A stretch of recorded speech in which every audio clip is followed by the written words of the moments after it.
شروع اللہ کے نام سے جو سب پر مہربان ہے، بہت مہربان ہے۔ آسمانوں اور زمین میں جو چیز بھی ہے وہ اللہ کی تسبیح کرتی ہے، جو بادشاہ ہے، بڑے تقدس کا مالک ہے، جس کا اقتدار بھی کامل ہے، جس کی حکمت بھی کامل۔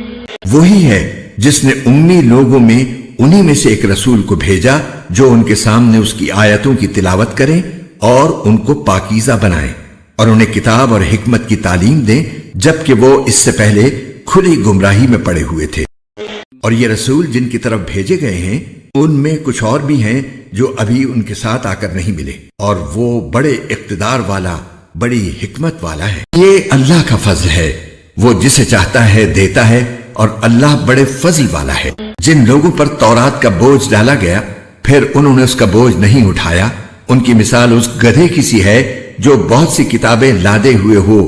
بہت بری مثال ہے ان کی جنہوں نے اللہ کی آیتوں کو جھٹلایا، اور اللہ ایسے ظالموں کو ہدایت تک نہیں پہنچاتا۔ اے پیغمبر، ان سے کہو کہ اے لوگو جو یہودی بن گئے ہو، اگر تمہارا دعویٰ یہ ہے کہ سارے لوگوں کو چھوڑ کر تم ہی اللہ کے دوست ہو، تو موت کی تمنا کرو اگر تم سچے ہو۔ اور انہوں نے اپنے ہاتھوں جو اعمال آگے بھیج رکھے ہیں ان کی وجہ سے یہ کبھی موت کی تمنا نہیں کریں گے، اور اللہ ان ظالموں کو خوب جانتا ہے۔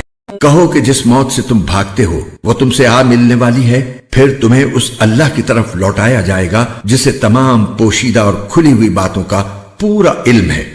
پھر وہ تمہیں بتائے گا کہ تم کیا کچھ کیا کرتے تھے۔ جمعے کے دن نماز کے لیے پکارا جائے تو اللہ کے ذکر کی طرف لپکو اور خرید و فروخت چھوڑ دو، یہ تمہارے لیے بہتر ہے اگر تم سمجھو۔ نماز پوری ہو جائے تو زمین میں منتشر ہو جاؤ اور اللہ کا فضل تلاش کرو، اور اللہ کو کثرت سے یاد کرو تاکہ تمہیں فلاح نصیب ہو۔ اور جب کچھ لوگوں نے کوئی تجارت یا کوئی کھیل دیکھا تو اس کی طرف ٹوٹ پڑے اور تمہیں کھڑا ہوا چھوڑ دیا، کہہ دو کہ جو کچھ اللہ کے پاس ہے وہ تجارت اور کھیل سے کہیں زیادہ بہتر ہے، اور اللہ سب سے بہتر رزق دینے والا ہے۔ شروع اللہ کے نام سے جو سب پر مہربان ہے، بہت مہربان ہے۔ اے چادر میں لپٹنے والے، رات کا تھوڑا حصہ چھوڑ کر باقی رات میں عبادت کے لیے کھڑے ہو جایا کرو۔ رات کا آدھا حصہ یا آدھے سے کچھ کم کر لو یا اس سے کچھ زیادہ کر لو، اور قرآن کی تلاوت اطمینان سے صاف صاف کیا کرو۔ ہم تم پر ایک بھاری کلام نازل کرنے والے ہیں۔ بے شک رات کے وقت اٹھنا ہی ایسا عمل ہے جس سے نفس اچھی طرح کچلا جاتا ہے اور بات بھی بہتر طریقے پر کہی جاتی ہے۔ دن میں تو تم لمبی مصروفیت میں رواں دواں رہتے ہو اور اپنے پروردگار کے نام کا ذکر کرو، اور سب سے الگ ہو کر پورے کے پورے اسی کے ہو رہو۔ وہ مشرق و مغرب کا مالک ہے، اس کے سوا کوئی معبود نہیں، اس لیے اسی کو کارساز بنا لو۔ اور جو باتیں یہ کافر لوگ کہتے ہیں ان پر صبر سے کام لو اور خوبصورتی کے ساتھ ان سے کنارہ کر لو۔ اور تمہیں جھٹلانے والے جو عیش و عشرت کے مالک بنے ہوئے ہیں ان کا معاملہ مجھ پر چھوڑ دو اور انہیں تھوڑے دن اور مہلت دو۔ یقین جانو ہمارے پاس بڑی سخت بیڑیاں ہیں اور دہکتی ہوئی آگ ہے، اور گلے میں پھنس جانے والا کھانا ہے اور دکھ دینے والا عذاب ہے۔ اس دن جب زمین اور پہاڑ لرز اٹھیں گے اور سارے پہاڑ ریت کے بکھرے ہوئے تودے بن کر رہ جائیں گے۔ جھٹلانے والوں، یقین جانو ہم نے تمہارے پاس تم پر گواہ بننے والا ایک رسول اسی طرح بھیجا ہے جیسے ہم نے فرعون کے پاس ایک رسول بھیجا تھا۔ پھر فرعون نے رسول کا کہنا نہیں مانا تو ہم نے اسے ایسی پکڑ میں لے لیا جو اس کے لیے زبردست وبال تھی۔ اگر تم بھی نہ مانے تو پھر اس دن سے کیسے بچو گے جو بچوں کو بوڑھا بنا دے گا اور جس سے آسمان پھٹ پڑے گا۔ اللہ کے وعدے کو تو پورا ہو کر رہنا ہے۔ یہ ایک نصیحت کی بات ہے، اب جو چاہے اپنے پروردگار کی طرف جانے والا راستہ اختیار کر لے۔ اے پیغمبر، تمہارا پروردگار جانتا ہے کہ تم 2/3 رات کے قریب اور کبھی آدھی رات اور کبھی 1/3 رات تہجد کی نماز کے لیے کھڑے ہوتے ہو، اور تمہارے ساتھیوں میں سے بھی ایک جماعت ایسا ہی کرتی ہے۔ اور رات اور دن کی ٹھیک ٹھیک مقدار اللہ ہی مقرر فرماتا ہے۔ اسے معلوم ہے کہ تم اس کا ٹھیک حساب نہیں رکھ سکو گے، اس لیے اس نے تم پر عنایت فرما دی ہے۔ اب تم اتنا قرآن پڑھ لیا کرو جتنا آسان ہو۔ اللہ کو علم ہے کہ تم میں کچھ لوگ بیمار ہوں گے اور کچھ دوسرے ایسے ہوں گے جو اللہ کا فضل تلاش کرنے کے لیے زمین میں سفر کر رہے ہوں گے، اور کچھ ایسے جو اللہ کے راستے میں جنگ کر رہے ہوں گے۔ لہٰذا تم اس قرآن میں سے اتنا ہی پڑھ لیا کرو جتنا آسان ہو، اور نماز قائم کرو اور زکوٰۃ ادا کرو اور اللہ کو قرض دو، اچھا والا قرض، اور تم اپنے آپ کے لیے جو بھلائی بھی آگے بھیجو گے اسے اللہ کے پاس جا کر اس طرح پاؤ گے کہ وہ کہیں بہتر حالت میں اور بڑے زبردست ثواب کی شکل میں موجود ہے۔ اور اللہ سے مغفرت مانگتے رہو، یقین رکھو کہ اللہ بہت بخشنے والا، بہت مہربان ہے۔ شروع اللہ کے نام سے جو سب پر مہربان ہے، بہت مہربان ہے۔ تمام تعریفیں اللہ کی ہیں جس نے اپنے بندے پر کتاب نازل کی اور اس میں کسی قسم کی کوئی خامی نہیں رکھی، ایک سیدھی سیدھی کتاب جو اس نے اس لیے نازل کی ہے کہ لوگوں کو اپنی طرف سے ایک سخت عذاب سے آگاہ کرے، اور جو مومن نیک عمل کرتے ہیں ان کو خوشخبری دے کہ ان کو بہترین اجر ملنے والا ہے جس میں وہ ہمیشہ ہمیشہ رہیں گے، اور تاکہ ان لوگوں کو متنبہ کرے جو یہ کہتے ہیں کہ اللہ نے کوئی بیٹا بنا رکھا ہے۔ اس بات کا کوئی علمی ثبوت نہ خود ان کے پاس ہے نہ ان کے باپ دادوں کے پاس تھا۔ بڑی سنگین بات ہے جو ان کے منہ سے نکل رہی ہے۔ جو کچھ وہ کہہ رہے ہیں وہ جھوٹ کے سوا کچھ نہیں۔ اب اے پیغمبر، اگر لوگ قرآن کی اس بات پر ایمان نہ لائیں تو ایسا لگتا ہے جیسے تم افسوس کر کر کے ان کے پیچھے اپنی جان کو گھلا بیٹھو گے۔ یقین جانو کہ روئے زمین پر جتنی چیزیں ہیں ہم نے انہیں زمین کی سجاوٹ کا ذریعہ اس لیے بنایا ہے تاکہ لوگوں کو آزمائیں کہ ان میں کون زیادہ اچھا عمل کرتا ہے، اور یہ بھی یقین رکھو کہ روئے زمین پر جو کچھ ہے ایک دن ہم اسے ایک سپاٹ میدان بنا دیں گے۔ کیا تمہارا یہ خیال ہے کہ غار اور رقیم والے لوگ ہماری نشانیوں میں سے کچھ زیادہ عجیب چیز تھے؟ یہ اس وقت کا ذکر ہے جب ان نوجوانوں نے غار میں پناہ لی تھی اور اللہ تعالیٰ سے دعا کرتے ہوئے کہا تھا کہ اے ہمارے پروردگار، ہم پر خاص اپنے پاس سے رحمت نازل فرمائیے اور ہماری اس صورتحال میں ہمارے لیے بھلائی کا راستہ مہیا فرما دیجیے۔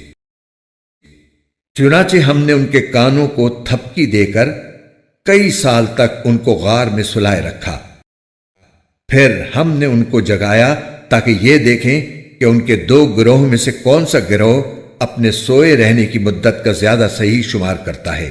ہم تمہارے سامنے ان کا واقعہ ٹھیک ٹھیک بیان کرتے ہیں۔ یہ کچھ نوجوان تھے جو اپنے پروردگار پر ایمان لائے تھے، اور ہم نے ان کو ہدایت میں خوب ترقی دی تھی، اور ہم نے ان کے دل خوب مضبوط کر دیے تھے۔ یہ اس وقت کا ذکر ہے جب وہ اٹھے اور انہوں نے کہا کہ ہمارا پروردگار وہ ہے جو تمام آسمانوں اور زمین کا مالک ہے، ہم اس کے سوا کسی کو معبود بنا کر ہرگز نہیں پکاریں گے۔ اگر ہم ایسا کریں گے تو ہم یقیناً انتہائی لغو بات کہیں گے۔ یہ ہماری قوم کے لوگ ہیں جنہوں نے اس پروردگار کو چھوڑ کر دوسرے معبود بنا رکھے ہیں۔ اگر ان کا عقیدہ صحیح ہے تو وہ اپنے معبودوں کے ثبوت میں کوئی واضح دلیل کیوں پیش نہیں کرتے؟ بھلا اس شخص سے زیادہ ظالم کون ہوگا جو اللہ پر جھوٹ باندھے؟ اور ساتھیو، جب تم نے ان لوگوں سے بھی علیحدگی اختیار کر لی ہے اور ان سے بھی جن کی یہ اللہ کو چھوڑ کر عبادت کرتے ہیں، تو چلو اب تم اسی غار میں پناہ لے لو۔ تمہارا پروردگار تمہارے لیے اپنا دامن رحمت پھیلا دے گا اور تمہارے کام میں آسانی کے اسباب مہیا فرمائے گا۔ اور وہ غار ایسا تھا کہ تم سورج کو نکلتے وقت دیکھتے تو وہ ان کے غار سے دائیں طرف ہٹ کر نکل جاتا، اور جب غروب ہوتا تو ان سے بائیں طرف کترا کر چلا جاتا، اور وہ اس غار کے ایک کشادہ حصے میں سوئے ہوئے تھے۔ یہ سب کچھ اللہ کی نشانیوں میں سے ایک نشانی ہے۔ جسے اللہ ہدایت دے وہی ہدایت پاتا ہے، اور جسے وہ گمراہ رکھے اس کا تمہیں ہرگز کوئی مددگار نہیں مل سکتا جو اسے راستے پر لائے۔ تم انہیں دیکھ کر یہ سمجھتے کہ وہ جاگ رہے ہیں، حالانکہ وہ سوئے ہوئے تھے، اور ہم ان کو دائیں اور بائیں کروٹ دلواتے رہتے تھے، اور ان کا کتا دہلیز پر اپنے دونوں ہاتھ پھیلائے ہوئے بیٹھا تھا۔ اگر تم انہیں جھانک کر دیکھتے تو ان سے پیٹ پھیر کر بھاگ کھڑے ہوتے، اور تمہارے اندر ان کی دہشت سما جاتی۔ اور جیسے ہم نے انہیں سلایا تھا اسی طرح ہم نے انہیں اٹھا دیا تاکہ وہ آپس میں ایک دوسرے سے پوچھ گچھ کریں۔ ان میں سے ایک کہنے والے نے کہا، تم اس حالت میں کتنی دیر رہے ہوگے؟ کچھ لوگوں نے کہا، ہم 1 دن یا 1 دن سے کچھ کم نیند میں رہے ہوں گے۔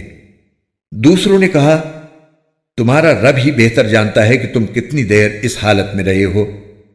اب اپنے میں سے کسی کو چاندی کا یہ سکہ دے کر شہر کی طرف بھیجو، وہ جا کر دیکھ بھال کرے کہ اس کے کون سے علاقے میں زیادہ پاکیزہ کھانا مل سکتا ہے۔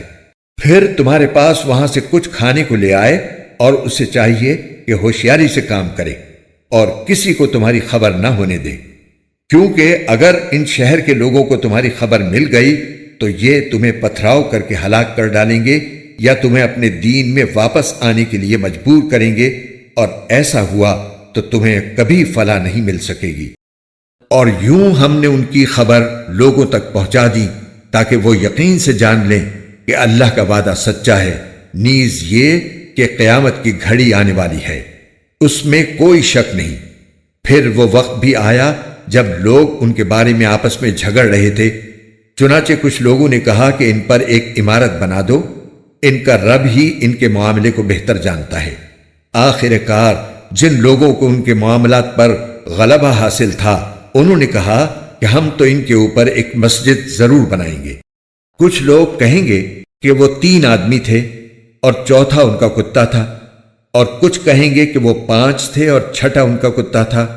یہ سب اٹکل کے تیر چلانے کی باتیں ہیں۔ اور کچھ کہیں گے کہ وہ 7 تھے اور 8واں ان کا کتا تھا۔ کہہ دو کہ میرا رب ہی ان کی صحیح تعداد کو جانتا ہے، تھوڑے سے لوگوں کے سوا کسی کو ان کا پورا علم نہیں، لہٰذا ان کے بارے میں سرسری گفتگو سے آگے بڑھ کر کوئی بحث نہ کرو اور نہ ان کے بارے میں کسی سے پوچھ گچھ کرو۔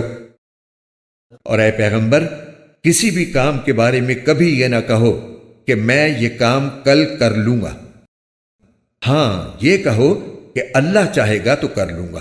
اور جب کبھی بھول جاؤ تو اپنے رب کو یاد کر لو اور کہو، مجھے امید ہے کہ میرا رب کسی ایسی بات کی طرف میری رہنمائی کر دے جو ہدایت میں اس سے بھی زیادہ قریب ہو۔ اور وہ اصحاب کہف اپنے غار میں 300 سال اور مزید 9 سال سوتے رہے۔ اگر کوئی اس میں بحث کرے تو کہہ دو کہ اللہ ہی بہتر جانتا ہے کہ وہ کتنی مدت سوتے رہے۔ آسمانوں اور زمین کے سارے بھید اسی کے علم میں ہیں، وہ کتنا دیکھنے والا اور کتنا سننے والا ہے، اس کے سوا ان کا کوئی رکھوالا نہیں ہے، اور وہ اپنی حکومت میں کسی کو شریک نہیں کرتا۔ اور اے پیغمبر، تم پر تمہارے پروردگار کی طرف سے جو وحی بھیجی گئی ہے اسے پڑھ کر سنا دو، کوئی نہیں ہے جو اس کی باتوں کو بدل سکے، اور اسے چھوڑ کر تمہیں ہرگز کوئی پناہ کی جگہ نہیں مل سکتی۔ اور اپنے آپ کو استقامت سے ان لوگوں کے ساتھ ساتھ رکھو جو صبح و شام اپنے رب کو اس لیے پکارتے ہیں کہ وہ اس کی خوشنودی کے طلبگار ہیں۔ اور تمہاری آنکھیں دنیاوی زندگی کی خوبصورتی کی تلاش میں ایسے لوگوں سے ہٹنے نہ پائیں، اور کسی ایسے شخص کا کہنا نہ مانو جس کے دل کو ہم نے اپنی یاد سے غافل کر رکھا ہے، اور جو اپنی خواہشات کے پیچھے پڑا ہوا ہے، اور جس کا معاملہ حد سے گزر چکا ہے۔ اور کہہ دو کہ حق تو تمہارے رب کی طرف سے آ چکا ہے، اب جو چاہے ایمان لے آئے اور جو چاہے کفر اختیار کرے۔ ہم نے بے شک ایسے ظالموں کے لیے آگ تیار کر رکھی ہے جس کی قناتیں ان کو گھیرے میں لے لیں گی، اور اگر وہ فریاد کریں گے تو ان کی فریاد کا جواب ایسے پانی سے دیا جائے گا جو تیل کی تلچھٹ جیسا ہوگا اور چہروں کو بھون کر رکھ دے گا۔ کیسا بدترین پانی اور کیسی بری آرام گاہ! البتہ جو لوگ ایمان لائے اور انہوں نے نیک عمل کیے تو یقیناً ہم نیک لوگوں کے اجر کو ضائع نہیں کرتے۔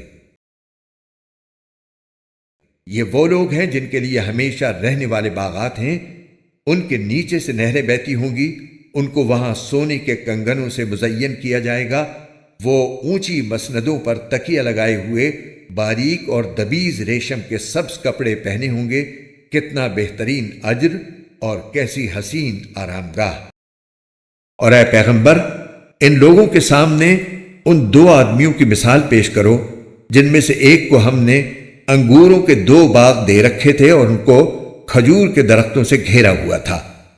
اور ان دونوں باغوں کے درمیان کھیتی لگائی ہوئی تھی۔ دونوں باغ پورا پورا پھل دیتے تھے اور کوئی باغ پھل دینے میں کوئی کمی نہیں چھوڑتا تھا، اور ان دونوں کے درمیان ہم نے ایک نہر جاری کر دی تھی۔ اور اس شخص کو خوب دولت حاصل ہوئی تو وہ اپنے ساتھی سے باتیں کرتے ہوئے کہنے لگا کہ میرا مال بھی تم سے زیادہ ہے اور میرا جتھا بھی تم سے زیادہ مضبوط ہے۔ اور وہ اپنی جان پر ستم ڈھاتا ہوا اپنے باغ میں داخل ہوا، کہنے لگا میں نہیں سمجھتا کہ یہ باغ کبھی بھی تباہ ہوگا، اور میرا خیال یہ ہے کہ قیامت کبھی نہیں آئے گی، اور اگر کبھی مجھے اپنے رب کے پاس واپس بھیجا بھی گیا تب بھی مجھے یقین ہے کہ مجھے اس سے بھی اچھی جگہ ملے گی۔ اس کے ساتھی نے اس سے باتیں کرتے ہوئے کہا کیا تم اس ذات کے ساتھ کفر کا معاملہ کر رہے ہو جس نے تمہیں مٹی سے اور پھر نطفے سے پیدا کیا، پھر تمہیں ایک بھلا چنگا انسان بنا دیا؟ جہاں تک میرا تعلق ہے میں تو یہ عقیدہ رکھتا ہوں کہ اللہ میرا پروردگار ہے اور میں اپنے پروردگار کے ساتھ کسی کو شریک نہیں مانتا۔ اور جب تم اپنے باغ میں داخل ہو رہے تھے اس وقت تم نے یہ کیوں نہیں کہا کہ ماشاء اللہ لا قوت الا باللہ، یعنی جو اللہ چاہتا ہے وہی ہوتا ہے، اللہ کی توفیق کے بغیر کسی میں کوئی طاقت نہیں۔ اگر تمہیں یہ نظر آ رہا ہے کہ میری دولت اور اولاد تم سے کم ہے تو میرے رب سے کچھ بعید نہیں ہے کہ وہ مجھے تمہارے باغ سے بہتر چیز عطا فرما دے اور تمہارے اس باغ پر کوئی آسمانی آفت بھیج دے جس سے وہ چکنے میدان میں تبدیل ہو کر رہ جائے، یا اس کا پانی زمین میں اتر جائے پھر تم اسے تلاش بھی نہ کر سکو۔ اور پھر ہوا یہ کہ اس کی ساری دولت عذاب کے گھیرے میں آ گئی، اور صبح ہوئی تو اس حالت میں کہ اس نے باغ پر جو کچھ خرچ کیا تھا وہ اس پر ہاتھ ملتا رہ گیا، جبکہ اس کا باغ ٹٹیوں پر گرا پڑا تھا، اور وہ کہہ رہا تھا کاش میں نے اپنے رب کے ساتھ کسی کو شریک نہ مانا ہوتا۔ اور اسے کوئی ایسا جتھا میسر نہ آیا جو اللہ کو چھوڑ کر اس کی مدد کرتا، اور نہ وہ خود اس قابل تھا کہ اپنا دفاع کر سکے۔ ایسے موقع پر آدمی کو پتہ چلتا ہے کہ مدد کا سارا اختیار سچے اللہ کو حاصل ہے، وہی ہے جو بہتر ثواب دیتا اور بہتر انجام دکھاتا ہے۔ اور ان لوگوں سے دنیاوی زندگی کی یہ مثال بھی بیان کر دو کہ وہ ایسی ہے جیسے ہم نے آسمان سے پانی برسایا تو اس سے زمین کا سبزہ خوب گھنا ہو گیا، پھر وہ ایسا ریزہ ریزہ ہوا کہ اسے ہوائیں اڑا لے جاتی ہیں، اور اللہ ہر چیز پر مکمل قدرت رکھتا ہے۔ مال اور اولاد دنیاوی زندگی کی زینت ہیں، اور جو نیکیاں پائیدار رہنے والی ہیں وہ تمہارے رب کے نزدیک ثواب کے اعتبار سے بھی بہتر ہیں اور امید وابستہ کرنے کے لیے بھی بہتر۔ اور اس دن کا دھیان رکھو جس دن ہم پہاڑوں کو چلائیں گے اور تم زمین کو دیکھو گے کہ وہ کھلی پڑی ہے، اور ہم ان سب کو گھیر کر اکٹھا کر دیں گے اور ان میں سے کسی ایک کو بھی نہیں چھوڑیں گے، اور سب کو تمہارے رب کے سامنے صف باندھ کر پیش کیا جائے گا۔ آخر تم ہمارے پاس اسی طرح آ گئے جس طرح ہم نے تمہیں پہلی بار پیدا کیا تھا۔ اس کے برعکس تمہارا دعویٰ یہ تھا کہ ہم تمہارے لیے یہ مقرر وقت کبھی نہیں لائیں گے، اور اعمال کی کتاب سامنے رکھ دی جائے گی، چنانچہ تم مجرموں کو دیکھو گے کہ وہ اس کے مندرجات سے خوف زدہ ہیں اور کہہ رہے ہیں کہ ہائے ہماری بربادی، یہ کیسی کتاب ہے جس نے ہمارا کوئی چھوٹا بڑا عمل ایسا نہیں چھوڑا جس کا پورا احاطہ نہ کر لیا ہو، اور وہ اپنا سارا کیا دھرا اپنے سامنے موجود پائیں گے، اور تمہارا پروردگار کسی پر کوئی ظلم نہیں کرے گا۔ قرآن کے خوبصورت اور ایمان افروز اردو اور ہندی ترجمہ و تفسیر کے ویڈیوز کو دیکھنے کے لیے ہمارے چینل بیوٹیفل قرآن AB کو لائک، سبسکرائب اور شیئر کیجیے۔ شکریہ۔